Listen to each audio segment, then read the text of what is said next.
Okay, it is 2 after the hour, Richard. Yeah. Yeah. Are we ready? Yep. Okay. Good morning, good afternoon, everyone. This is Richard Idland with the American Sustainable Business Council. Thanks for joining us for our webinar today on corporate strategies that help reduce carbon pollution. And this is the second in a series of webinars that we've been presenting. And if we go to the next slide, this particular webinar will focus on what companies across the country are doing to reduce their own carbon footprint, and we'll learn more about that in a moment. But first wanted to just remind you, if we can go back to the previous slide, of the other webinars we've done. The first one was last week, and it was a presentation about carbon pricing and how carbon taxes work.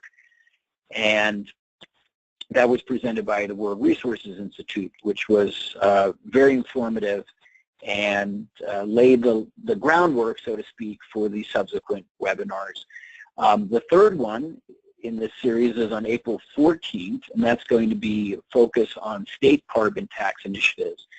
As you may know, a number of states are considering their own version of a carbon fee or a carbon tax, and on April 14th we'll hear from representatives from businesses in Massachusetts, Vermont, and Washington State, and also what some other states are doing. And then finally, on April 19th, we'll hear from Senator Brian Schatz on federal legislation that he and Senator Whitehouse from Rhode Island are pursuing about a carbon fee and how that would work. And if we could go to the next slide. The work that ASBC has been doing on carbon pricing is built around a set of principles, and we've outlined those here, and you can learn more about that on our website under the Actions page. And so when we think about the economic and environmental merit or benefit of a carbon tax, we have factored a number of issues into consideration. One, that we think that carbon fee or tax should be comprehensive and be economy-wide and not focus on any one sector, but again, touching on all economic activity in the economy.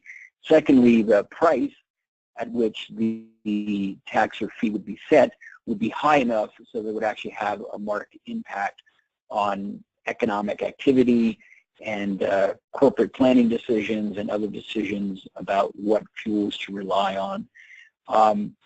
Thirdly, to focus on the sources of the greatest carbon emissions in the economy.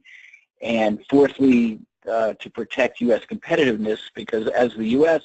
considers adopting a fee or tax, we want to make sure it doesn't put U.S. industry and business at a competitive disadvantage. So there would be what is called a cross-border adjustment made, where goods that come from countries without a carbon tax would be assessed a fee. And finally, we are interested in a conversation about how proceeds from the fee or tax would be used to benefit the broader economy. And the final point I'll make here is that, this is still, we think, the early days of advocating for a national solution. But right now, our focus is on educating our colleagues and stimulating this conversation. And we are encouraged to see that there is interest about the idea of a carbon tax or fee, both from Republicans and Democrats. So let me move to the next slide now and introduce Sarah Severn, who is going to take it from here. And again, the focus here on this webinar is really twofold. One, it's to talk about specific examples that companies, Facebook and Ben & Jerry's, have adopted in terms of reducing their carbon pollution. Those strategies differ, but then also to get a broader sense of some of the initiatives that other companies across the economy have been taking. And we've asked Sarah Severn, who is a ASBC board member, and also was with Nike for quite a number of years, and you can read about her illustrious career there in working to increase environmental stewardship and performance of Nike's supply chain.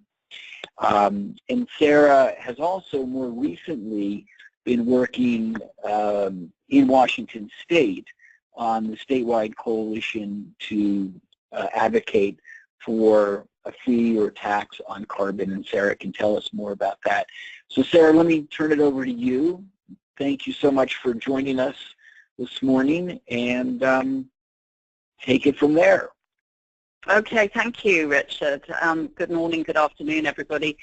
So as Richard said, I worked for Nike for over 2 decades, and a very large part of that time was spent working on the climate change strategy.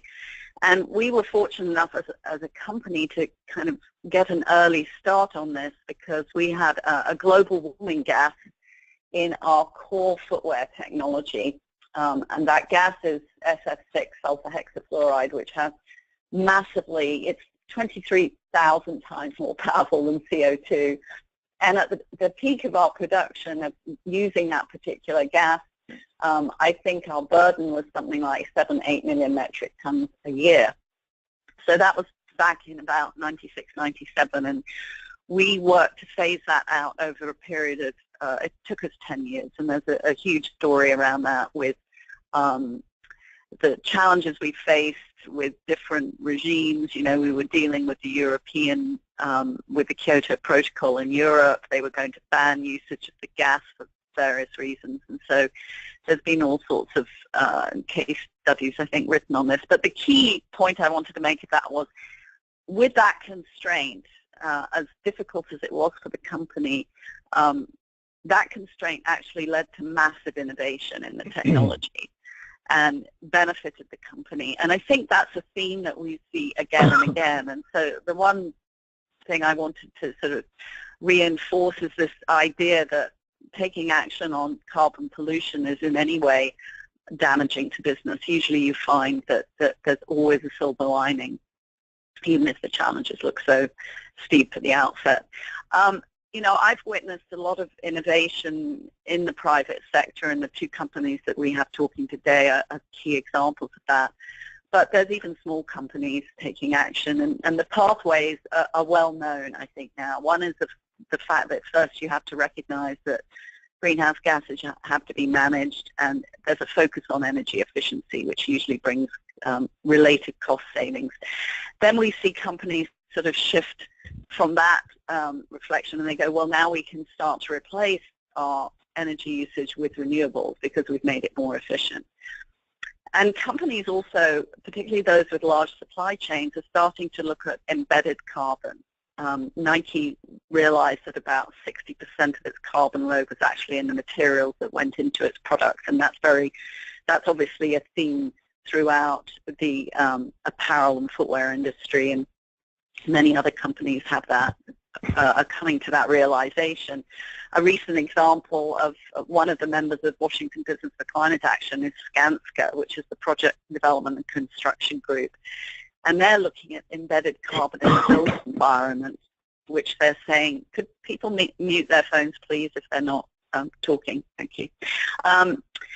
Which is looking at embedded carbon in the built environment. They're saying as much as 90% is actually embedded in the materials that they use, which of course is a huge load for us as a society. And then finally, I think when companies have got through looking at their own footprint and their extended supply chain, they are now stepping in to help shape policy. And examples of that are Business for Innovative Climate and Energy Policy, which is a national group that is working towards getting sound policy at a federal level, and also Washington Business for Climate Action, which is, you know, an example of a state-level group that has a very, very similar purpose, and a lot of businesses are beginning to rally around that. So as Richard mentioned, ASBC has this webinar series, and last week the World Resource Institute were explaining about how carbon pricing policy can work. But the reality is that policymakers too often lag behind business in taking action on climate change. And we've been seeing, as I said, examples of leadership from business, and our two contributors today really represent exemplars in that space. Facebook has made some very bold commitments to renewable energy, and Ben & Jerry's has introduced an internal price on carbon, and so they're going to be talking about these different strategies. So our first speaker is Bill Wheel, who's Director of Sustainability at Facebook, and his group directs work on sustainability and energy efficiency across the company, driving projects to track and reduce the company's environmental footprint in all aspects of its operations. They also, and this is really important, work collaboratively with other companies to scale sustainability solutions across the IT industry and into other industries. Bill has already had an illustrious career. Prior to Facebook, he was Green Energy Czar at Google, a title which I love. And in 2009, he was honored by Time magazine as one of their heroes of the environment in recognition of the work that he had done at Google. He's also been a professor of computer science at MIT, holds multiple degrees, including a PhD in computer science. So can be a little intimidating when you get into the nitty-gritty, I think, Bill. Anyway, with that, I would love to hand over to you to take us through your remarks. Great. Thank you, Sarah, and I'll try not to be too intimidating. Thanks for that introduction. So I'm going to start with a little bit of background on Facebook and our infrastructure and our use of energy, walk through how we deal with things internally, and then close with a discussion of the work we're doing collaboratively, which is really aimed at driving change more broadly in the electricity sector, and in the process helping us in our own toward our own goals of getting more renewable energy. So let me just start. I assume everyone's heard of Facebook. I can help you with a free account if you don't have one, but behind all of that stuff you see on your phone and your laptop and your tablet and so on is a lot of infrastructure. So we have a number of data centers around the world. Each site is on the order of 30 to 50 megawatts of power consumption. The load at each is relatively flat. Actually, I think I put on here 20 to 120, but the ones we have in operation today are about 30 to 50. We have had an enormous focus on energy efficiency. So most of our data center sites today are ones that we have actually designed and built ourselves. And we've also designed the servers that go into them, and now the networking gear and the other gear. So we've built up a small engineering team that works with suppliers collaboratively to design all of that. The picture on this slide is of our North Carolina data center, actually from a couple of years ago. There's now some more construction going on, but each of those two big buildings is about 350 to 400,000 square feet.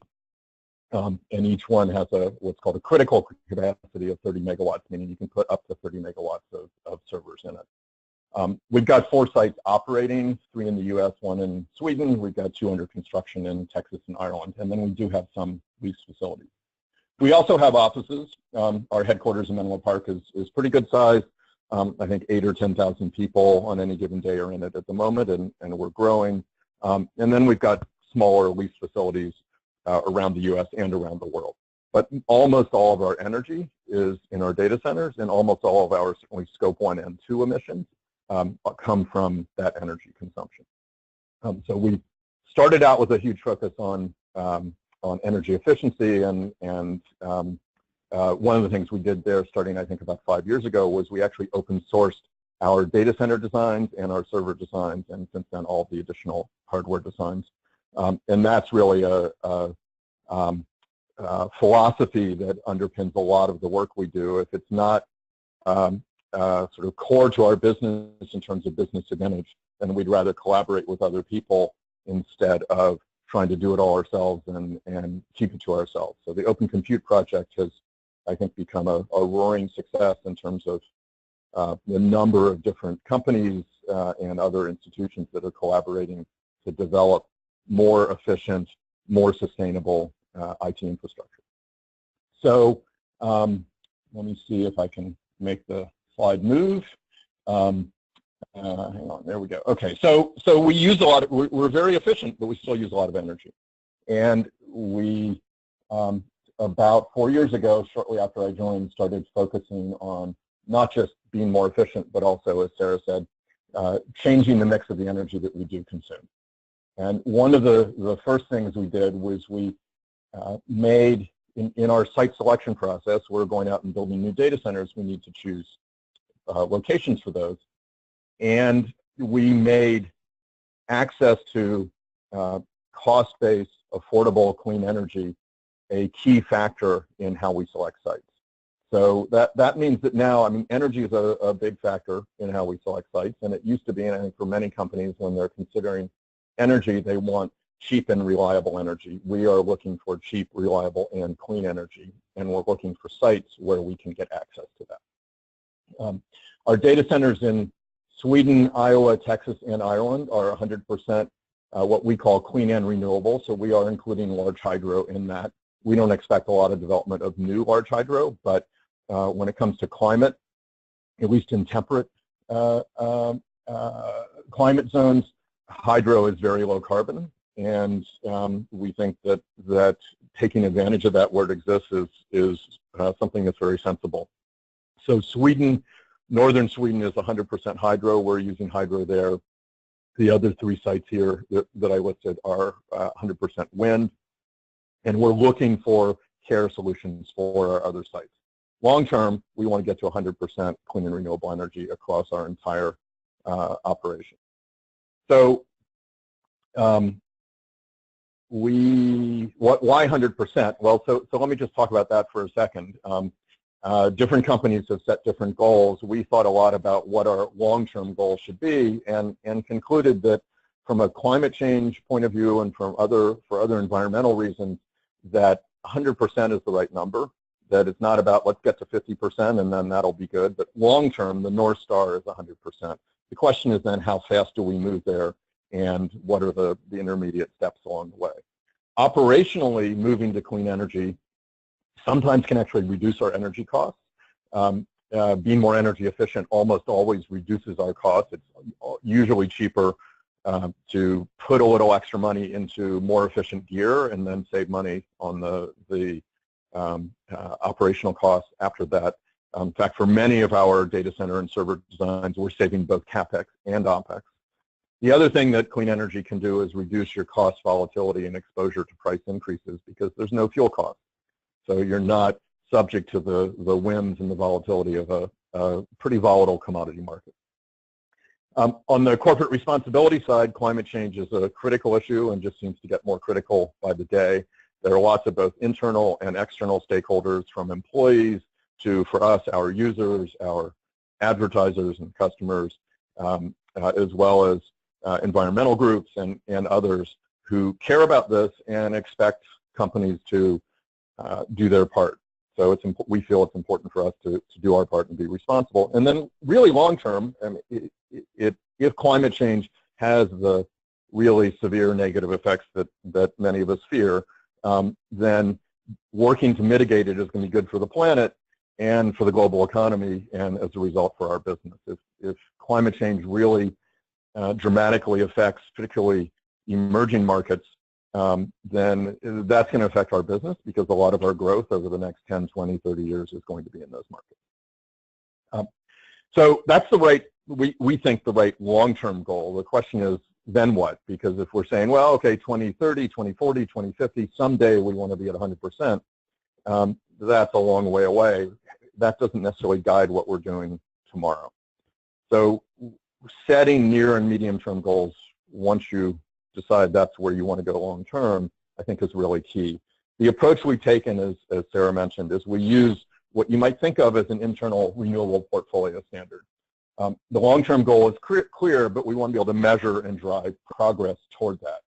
And we, after a lot of thought and looking at, should we use an internal carbon price? Should we do an internal RPS? Should we set an internal goal on what our carbon footprint is, or our carbon intensity? decided that the goal is to get to essentially zero carbon and 100% clean energy. And the key driver of that is the decisions we make about where our energy comes from.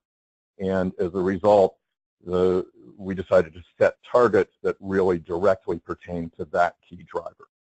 So the first goal that we set in 2012, we set a goal of having 25% clean and renewable energy in 2015. We've passed that. We'll release public numbers in a couple of months. We don't yet have the fully audited data from all of our utility suppliers, but we expect it to be somewhere slightly north of 30% clean energy for 2015, for last year, which we're pretty happy about. When we set that goal, it was a stretch goal, and we managed to beat it, which is awesome.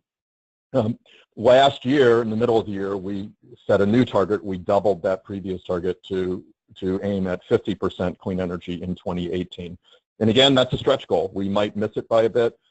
We might get lucky if a bunch of stars align and pass it, but we feel like setting that goal then gives our energy procurement team something to think hard about and to aim at, and it really affects how they approach procurement. It's not about every year, let's get a couple more percent. That's a big jump, and over 3 years. And so that requires thinking qualitatively differently about what you're going to do to actually get there. And then our plan is to continue to essentially stair-step higher over time. We're being pretty pragmatic about this. We're not wedded to it must be on-site or it must be off-site.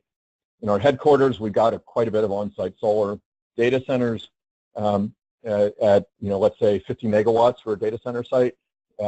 That's an enormous amount of solar or wind, and hard to find a site where you can put it and put a data center. And often the best sites for a data center are not necessarily themselves the best sites for solar or wind.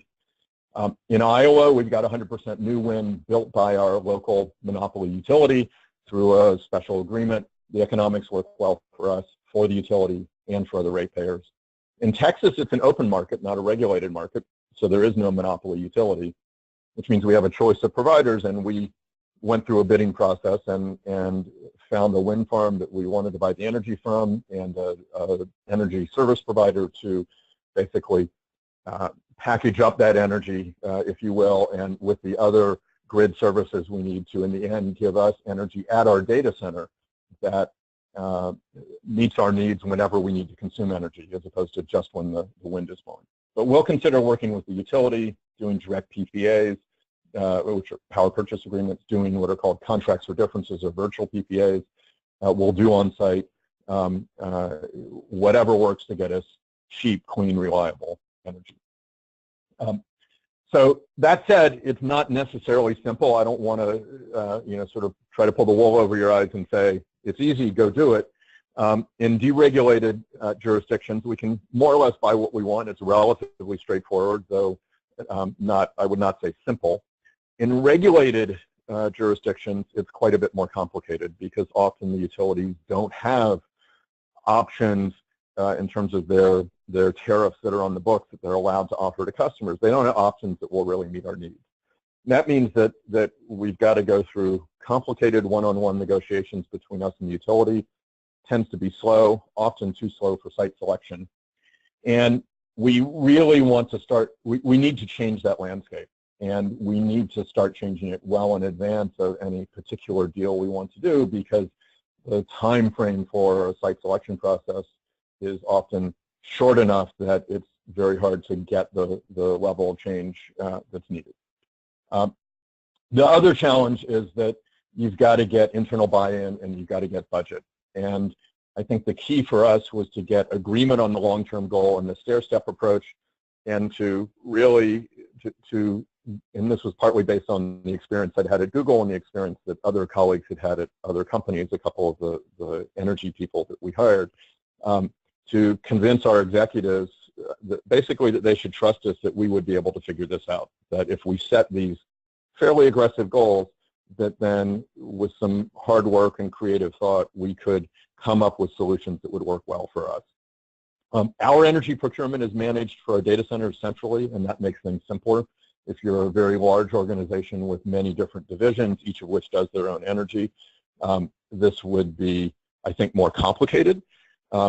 but we felt this was more effective for us than setting an internal carbon fee, which seemed unlikely to drive the change we wanted fast enough, and would not necessarily drive the shift toward renewables, but rather might drive all sorts of other things, which, while important, would probably be less material and less significant. So our conclusion was that the right thing for us was to focus on the percentage of renewables in our mix and focus on driving that up. So that's kind of what we've been doing internally. I want to spend the last couple minutes talking about external collaboration around this because, as I said, particularly in regulated jurisdictions, it can be very challenging. And we think that part of what's needed is to change the policy landscape and also to get more companies buying clean energy and setting goals. That partly helps then change the policy landscape. So we've been part of the last 2 years, we've been part of what's now called the Renewable Energy Buyers Alliance. It was previously called the Corporate Renewables Partnership, but we changed the name. All the organizations involved agreed to change the name because it's not just corporations at this point. It's got about 100 companies now. It's got 4 major nonprofits, Business for Social Responsibility, World Resources Institute, World Wildlife Fund, and the Rocky Mountain Institute who are involved in it. And it's focused on 3 key issues, which I think are the 3 major obstacles to scaling corporate procurement of clean energy much faster. One is awareness, and this webinar is helping increase awareness on the part of everyone who is attending. So, and I think that's probably mostly companies, but also on the part of utilities and regulators and other policymakers. If they don't know that companies want this and what the policies are that companies need to make this happen, then it can be very hard to actually get it done. The second major issue or obstacle is capacity, and what I mean by this is the capacity in companies to do transactions. If you don't have an energy team like we do, and if you're not a big company, you almost certainly won't. Even if you're a big company, many big companies don't have energy specialists on staff. You won't have the internal capacity to then go do a deal. You could set a goal, but then you're left saying, okay, now what? So one of the issues is how do we build the internal and in some cases, or access to external capacity so companies can do transactions. And then the third major issue is policy. We need better options so that in more places we can do deals. This REBA, the Renewable Energy Buyers Alliance, and we're still working on the country theme song for that, that has several initiatives that are part of it. One of it focused on awareness is what's called RE100. This is a group organized by actually the climate group and a couple other organizations, and is really focused on raising awareness, particularly among companies and among high-level policymakers. They've really been focused on trying to use the corporate demand for clean energy as a lever to encourage policymakers to enact climate policy to really drive toward solving climate change as rapidly as possible. On the capacity side, the Rocky Mountain Institute has created the Business Renewable Center, which now has well over 50 companies, some suppliers, some buyers, collaborating to, as I said, increase internal and external capacity so that more companies can do deals. On the policy side, we've got a group called the Corporate Renewable Energy Buyers Principles. I'll say more about that in a minute, organized by WWF and WRI. And then there's a sector focus initiative focused on data center companies called the Future of Internet Power, organized by the Business for Social Responsibility. But if you want to think of this as a 3-legged stool, there are 3 problems. There are 3 major efforts focused on awareness, capacity, and policy, and then the data center focused effort really builds on all of those to drive change among data center companies. The buyer's principles I want to focus on for a minute, and then I'll close. The point of these is to really distill the key elements we all need to meet our renewable energy goals, and I've listed them here. The thing that I think has resonated with a lot of companies and also policymakers is these are not about climate. These are not about, this is not about, in the end it is partly about climate certainly, but this is really framed as companies are interested in renewable energy for a variety of reasons. What do we need to be able to meet our goals around that? And so it's to a significant extent about buyer choice, It's about making sure things are cost competitive. It's about additionality. We don't want to just buy a marketing claim but have nothing change on the grid. And it's about being willing to work with utilities, not just do things that go around utilities. So it's cross-sector. These principles have been signed now by, I think, 51 companies. At least that was the last public number. So it's tech, it's retail, it's hospitality, food and bev, manufacturing. I've listed a bunch of them here. It's been, I think, incredibly well received across the political spectrum, which is unusual for, I think, for initiatives like this. And it's really viewed as the business voice putting forward what we want to achieve, and then offering to work collaboratively with key stakeholders like utilities and regulators to figure out how to meet those needs. We have been, for the last 2 years, talking to NARUC, National Association of Regulated Utility Commissioners, ALEC, the American Legislative Exchange Council, governors, economic development agencies, legislators, and utilities. And this collective voice has gotten their attention in a way that the voices of individual companies have not.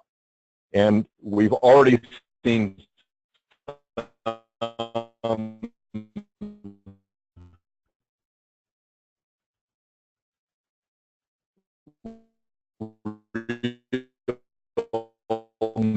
be cost competitive and so on.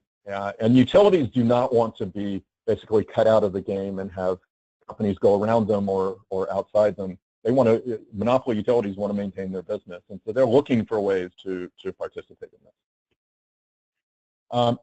I just want to close with a visual that shows you how much progress has been made over the last few years, and part of it is because of the collaborative work in REBA, which started in mid-2013.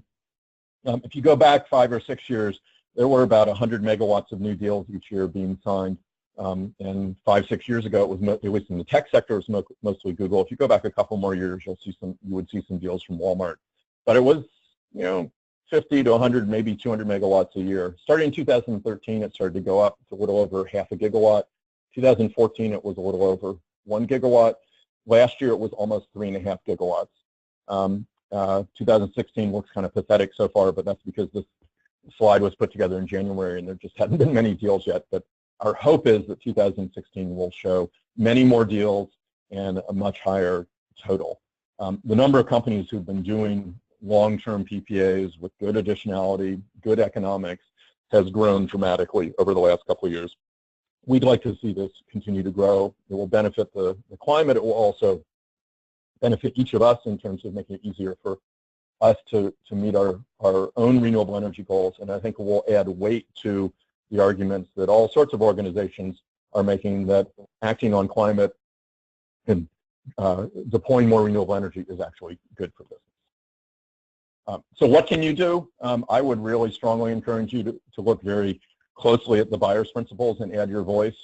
It's something that I think has been one of the most effective things that I've seen that one can sign. It's not just a letter that gets sent to somebody, but the companies involved and the NGOs involved are actively using this in various states around the U.S. and over time our plan is to expand to other countries to try to change policy to make it easier to get renewable energy on the grid. If you want to do deals and don't have the capacity, the knowledge, join the Business Renewable Center.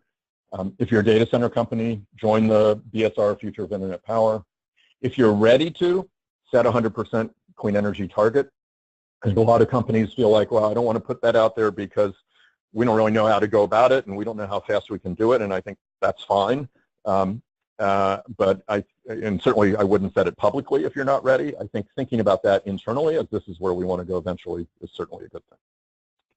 So let me stop there and okay, thank you, Bill. And in the interest, in the interest of time, I'm going to be moving straight through on to Chris's remarks, and we'll hold for Q&A at the end. Sounds good. Thanks. I just wanted to, and thank you very much for that. It was very thorough, excellent, and lots of food for thought. So the CDP reported late last year, that's the Carbon Disclosure Project, that more than 1,000 companies have actually disclosed in their 2015 report that they've either implemented a price on carbon for internal decision making or they plan to do so in the next 2 years. So Chris is going to take us through the thinking for Ben & Jerry's and their internal carbon pricing program. As a way of brief introduction, his title is actually Social Mission Activism Manager at Ben & Jerry's, where he's responsible for the company's issue advocacy campaigns. And as I'm sure you all know, Ben & Jerry's has a long history of running these types of campaigns on very diverse issues, everything from GMO labeling, marriage equality, and also getting corporate money out of our political system, as well as climate change. Before joining Ben & Jerry's, Chris led sustainability work at Seventh Generation, and he also directed Greenpeace USA's National Climate Change Campaign and served on the staff of then Congressman Bernie Sanders, so I'm sure he has some stories to tell from that. So Chris, I'm going to hand straight over to you and take it away. Thanks so much, Sarah. And let me start by thanking Richard and the folks at ASBC, and it's really great to join Bill on the webinar today. So Ben & Jerry's, we are an ice cream company. We're a global company. As many of you may know, we were acquired by Unilever in 2000.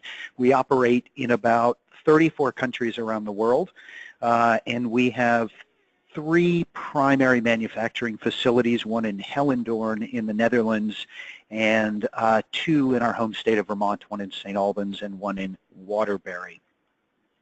So, you know, 2015 was a sort of big year for us on climate and energy issues. We've long been involved in the policy work both at the state level here in Vermont and also inside the Beltway as a member of the BICEP coalition that Sarah referenced earlier.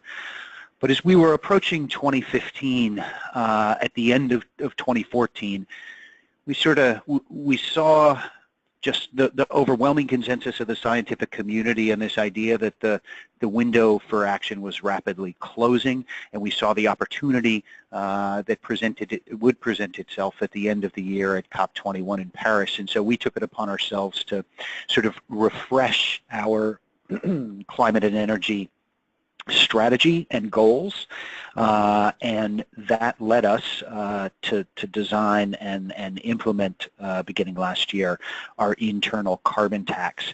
A whole bunch of reasons why we decided to do this, not least of which is that this issue is pretty personal for us. We're a food company. We source ingredients from all over the world. Many ingredients come from places that are profoundly at risk from a warming planet, from you know, cocoa and vanilla in Africa to coffee in Mexico, and so the issue really is kind of personal for us.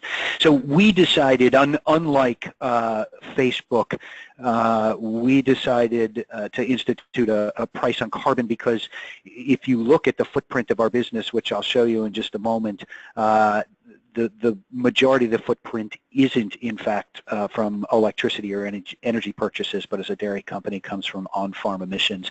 But quickly, we decided to do this so that we could really, across the company, sort of focus people's attention on where the impacts of our business were and get them thinking about how we could be driving efficiencies and innovation throughout our company's value chain.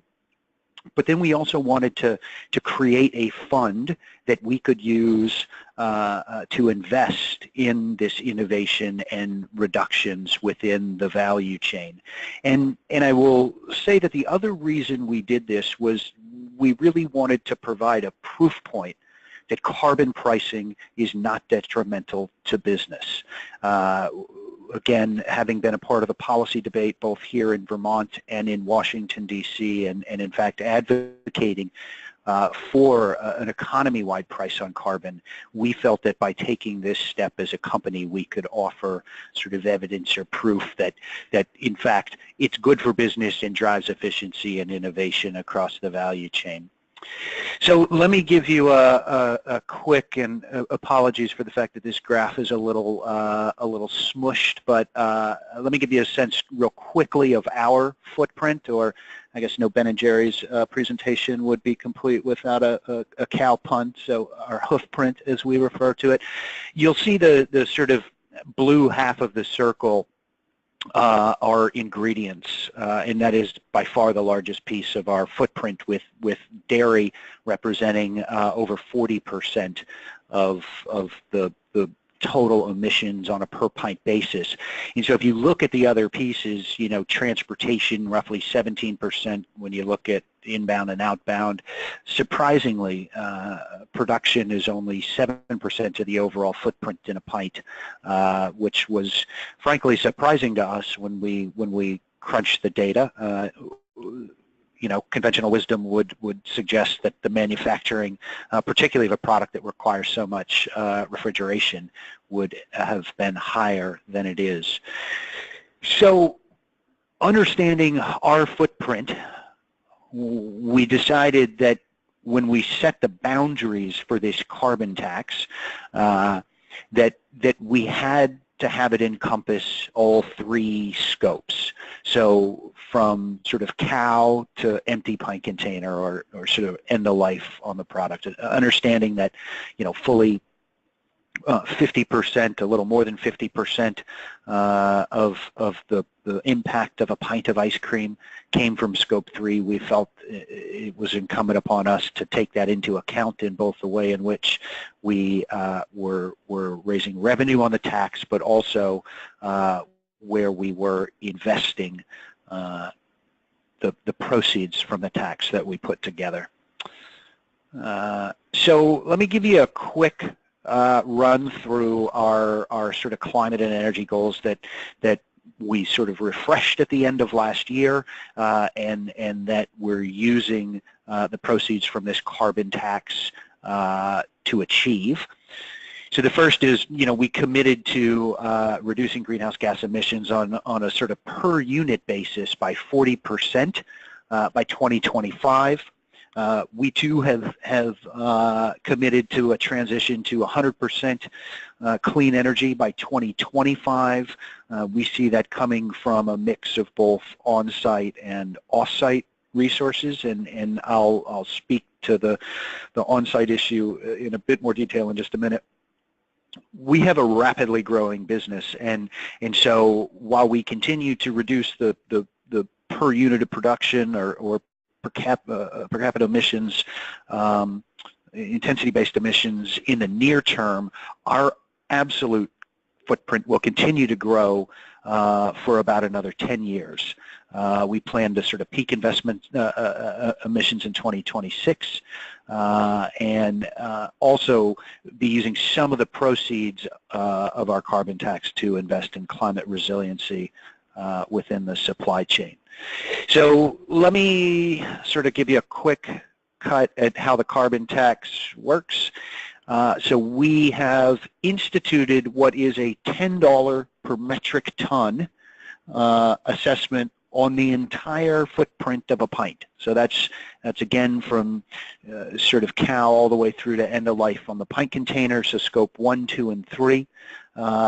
If you took the amount of money that the tax generates and were to divide it by the emissions on scope 1 and 2, which would be more common for a corporate or internal carbon tax like this, you'd be looking at a fee of probably $30 to $32 across scope 1 and 2. So it is a you know, a fee that is in line with how carbon is priced in both voluntary and in other markets around the world. This generates north of a couple $1 million annually, and we're investing it sort of directly in our supply chain, both manufacturing, but really looking to focus most significantly in the near term on our dairy farms. And so we're focused in several places on our dairy farms. Obviously, their primary source of emissions on dairy farms, methane emissions, are enteric emissions. So they're from the front end and the back end of the cow. And so we're investing in technology and have installed over the last couple of years a device called a manure separator, which greatly reduces methane emissions from cow manure, and also in the process of separating liquids and solids creates bedding for dairy farms. So it's sort of a win-win. It reduces emissions on farm while also creating a valuable resource to the farmer, bedding, which they would typically have to buy off the farm and bring onto the farm. So it's a great example of a technology that exists today that we can roll out. Some of the larger dairy farms can accommodate things like on-farm biodigesters that take manure and burn the methane to create clean energy. So on-farm technology is incredibly important. We're also looking at advances in cover cropping and feed technology that would help soil and dairy farms sequester carbon, and on the feed side would reduce enteric emissions in the cow. So this is sort of the beginning of year 2, but we're looking hard at technology to really drive emissions down on our dairy farms. We touched briefly on renewables. We were pleased to cut the ribbon at the beginning of Q4 last year on an on-site solar array at our Waterbury plant here in Vermont. That is the first on-site renewable project at Ben & Jerry's location, and it will generate just about 20% of the energy use of our Waterbury facility. So we were excited to bring that online at the end of last year. We're continuing to work logistics. That is, again, about 17% of the footprint is in moving our product around. In the U.S., we manufacture almost all of the ice cream here in the Northeast, and so we rely heavily on long-haul over-the-road trucks. And so working to both enhance the efficiency of that network, but also looking at other forms of intermodal transportation. Finally, ours is a product that relies heavily on ensuring that the product remains consistently frozen. We have driven innovation in HFC refrigeration technology that we're rolling out now in a number of our freezer cases around the country, both at scoop shops as well as at retail locations, and we will continue to accelerate that technology into the market. And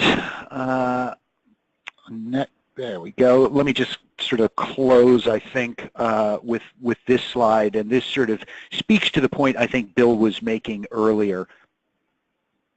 We set these pretty aggressive and audacious goals, not knowing entirely how we're going to meet them.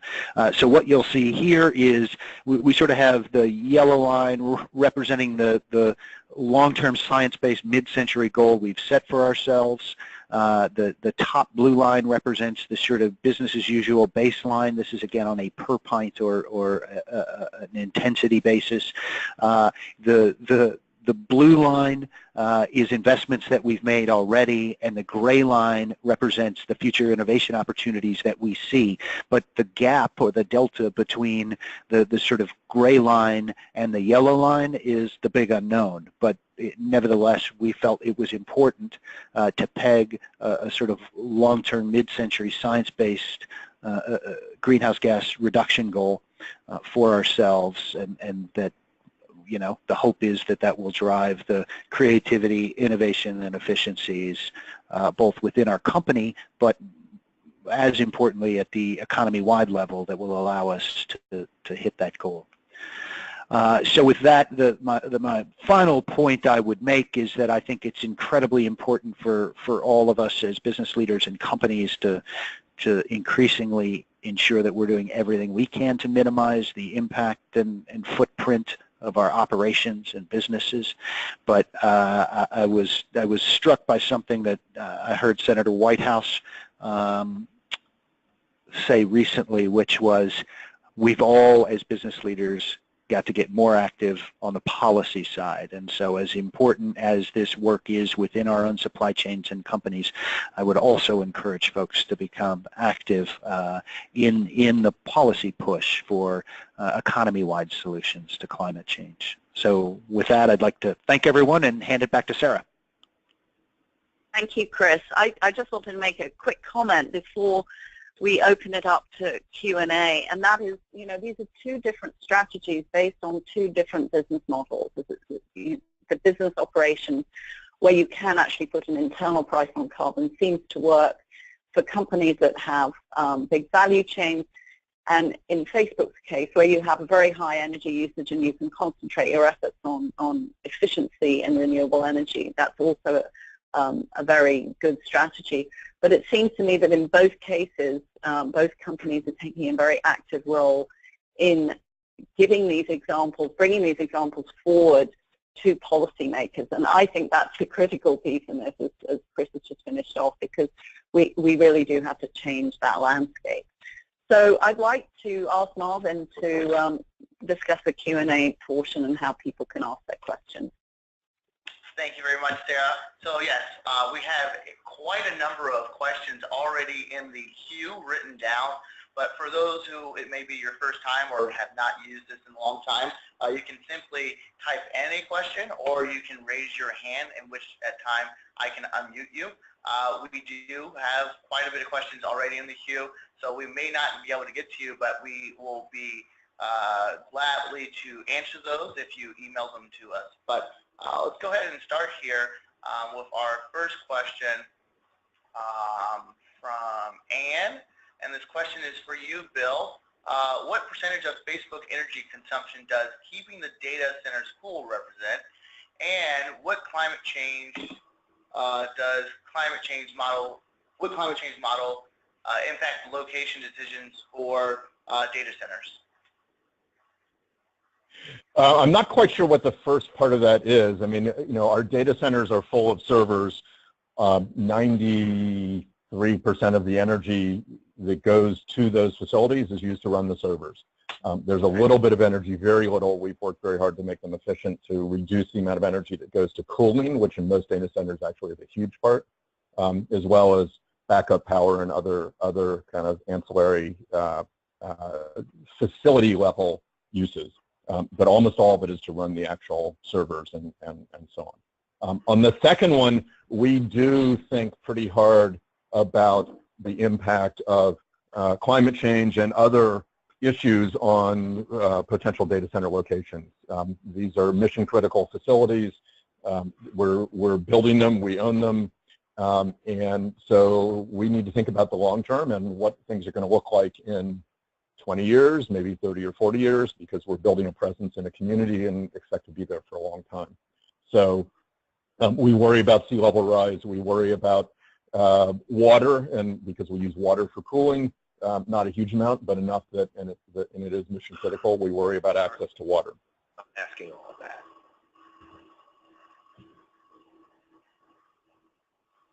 All right. Great. Good.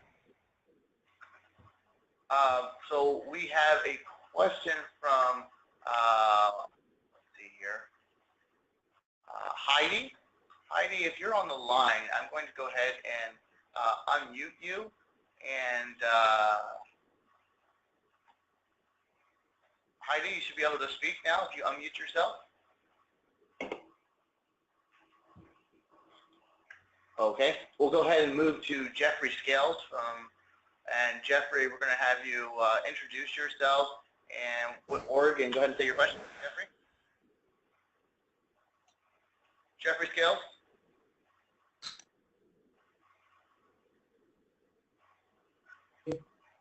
There you are. Now you're unmuted.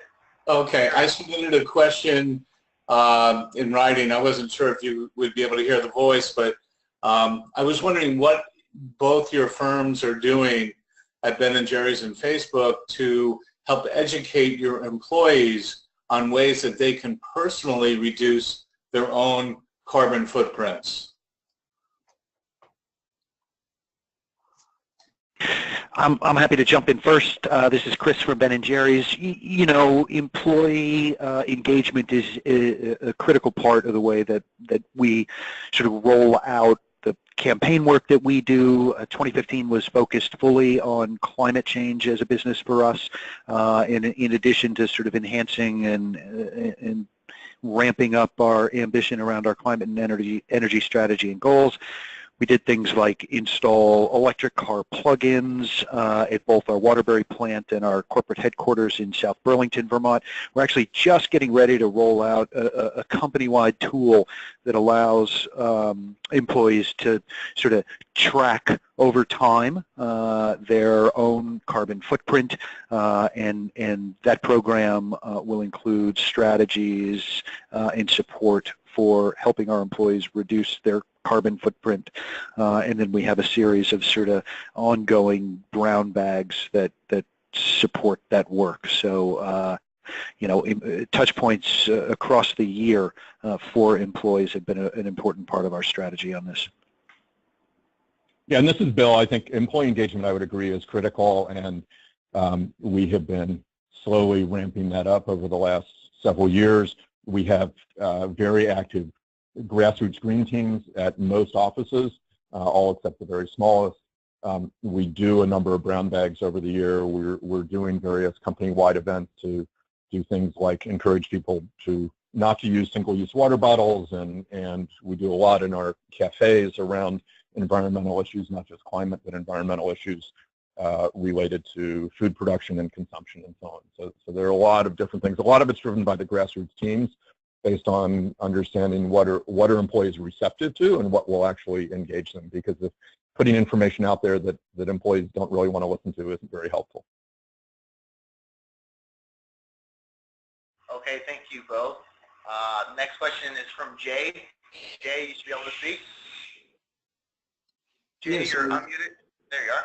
Yes, I was wondering if Chris and Bill could describe what sort of federal policy they would like to see that would enable other companies or the economy-wide changes similar to what they've done in driving their own efficiencies with their carbon pricing goals.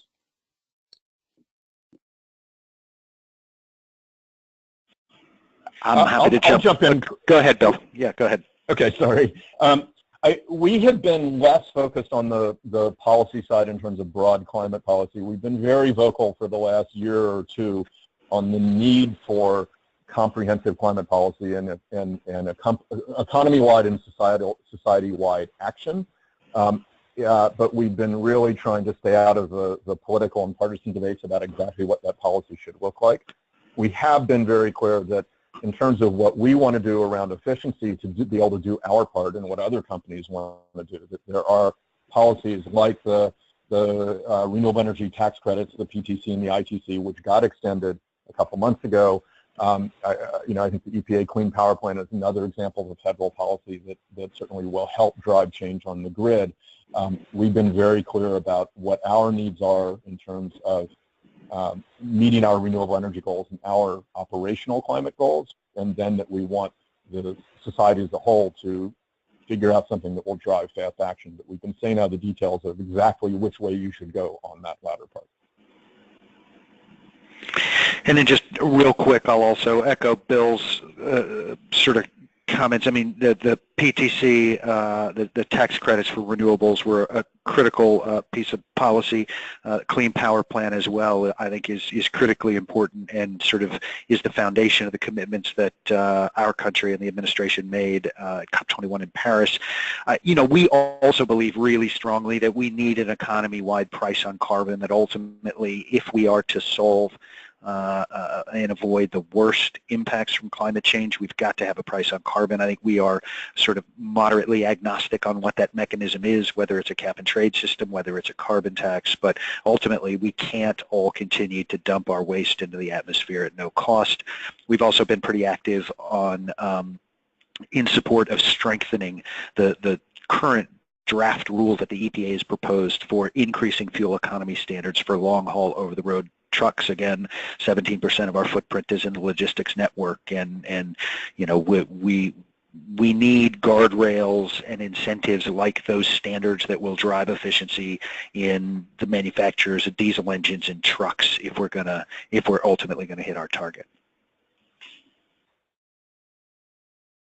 So Marvin, I'm aware that we're past the top of the hour and we're beginning to lose people. I'm wondering if now is a good time to hand back to Richard to sum up. I was just going to say the same thing, Sarah. Great, good. Well, thank you, Bill and Sarah and Chris, so much for spending the hour with us. I think it's been very educational, very informative to learn what both of these companies are doing. And I think the summary is really two key points. One is that companies, large and small, can take pretty dramatic steps to reduce their own carbon emissions, as Bill described. And I think he gave us some excellent guidance on how to engage in the procurement process. And one thing that Bill alluded to, but I just want to point out, is that as companies like Facebook and others begin emphasizing the procurement of renewable energy, it's going to shift the market pretty dramatically. So I know Bill has some good stories to tell at another point about how Facebook's emphasis on that has caused utilities to reconsider the way they operate, and also public service commissions. And then to Chris's point about setting a price on carbon as a marker for a company's own future makes a great deal of sense. And Chris's point about engaging in policy is also really critical. And I would end with just an offer for any of you who are not members of the American Sustainable Business Council, and those who are interested in public policy. That's really what we primarily focus on. And as Chris alluded to, are working on a series of initiatives around carbon pricing, both at the federal and state level. And we are happy to talk with any of you about that. And Sarah, thank you so much for moderating. And our next webinar call, folks, again, is April 14th. Focuses on state-based carbon pricing initiatives. And with that, we thank you all for joining us and hope you have a great rest of the day. Thank you. Thank you, everybody.